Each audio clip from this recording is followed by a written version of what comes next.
Hello प्यारे बच्चों, welcome back to reading corner 24। आज की कहानी का नाम है शिव का संदेश। एक बार महाराज कृष्णदेव राय के मन में एक विशाल शिवालय बनवाने की इच्छा उपजी। उन्होंने मंत्री को बुलाकर आदेश दिया कि शिवालय के लिए कोई उपयुक्त स्थान खोजा जाए। इसके लिए मंत्री ने नगर के समीपवर्ती जंगल के एक भूखंड को चुना। तुरंत ही उस स्थान की सफाई का कार्य प्रारंभ हो गया। जब उस स्थान की सफाई की जाने लगी तो वहाँ किसी पुराने शिवालय के खंडर मिले, जिनकी खुदाई करने पर वहाँ से भगवान शंकर की सोने की एक आदमकद प्रतिमा मिली। सोने की ठोस मूर्ति को देखकर मंत्री के मन में लालच आ गया और उसने उसे उठवाकर चुपचाप अपने घर पहुँचवा दिया। वहाँ खुदाई करने वाले मजदूरों में तेनालीराम के आदमी भी थे। उन्होंने इस बात की इत्तला तुरंत ही तेनालीराम को दे दी। सुनकर तेनालीराम चुप रहा और मौके का इंतज़ार करने लगा। उधर भूमि पूजन के बाद शिवालय का निर्माण कार्य शुरू हो गया। एक दिन दरबार लगा हुआ था।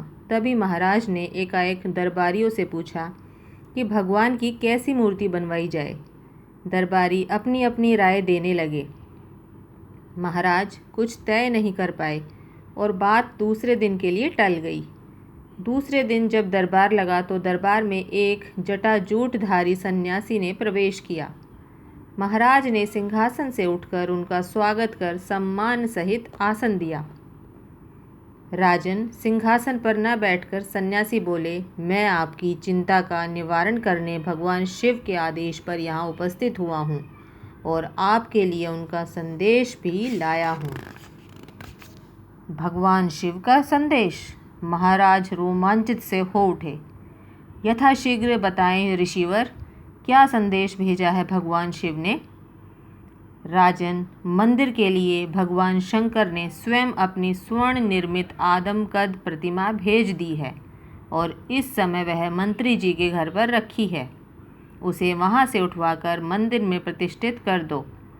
बम बम बोले कहकर साधु चला गया। महाराज ने मंत्री की ओर देखा। मंत्री तो पहले ही हकबकाया सा था कि उस साधु को प्रतिमा की बात कैसे पता चली, मगर अब चूंकि पोल खुल चुकी थी अतः उसने स्वीकार किया कि प्रतिमा खुदाई में प्राप्त हुई थी। तभी महाराज को कुछ ध्यान आया और उन्होंने दरबार में चारों तरफ नज़र दौड़ाई। तेनालीराम वहाँ नहीं था। थोड़ी देर ही गुजरी थी कि तेनालीराम वहाँ आ गया। उसे देखकर सभी हंस पड़े। एक सभासद बोले, महाराज शायद यही थे वे से साधु बाबा। कपड़े और जटा तो उतार आए मगर कंठी माला उतारना भूल गए। एक बार फिर हंसी का ठहाका गूंजा। अब मंदिर निर्माण का कार्य तेनालीराम की देखरेख में होगा, महाराज ने घोषणा की। तो देखा बच्चों आपने, कितनी अच्छी स्टोरी थी ये तेनालीराम की। अगर ऐसी ही स्टोरी और भी सुनना चाहते हैं तो जल्दी से चैनल को सब्सक्राइब कर दें, शेयर करें, कमेंट करें। मिलते हैं नेक्स्ट वीडियो में।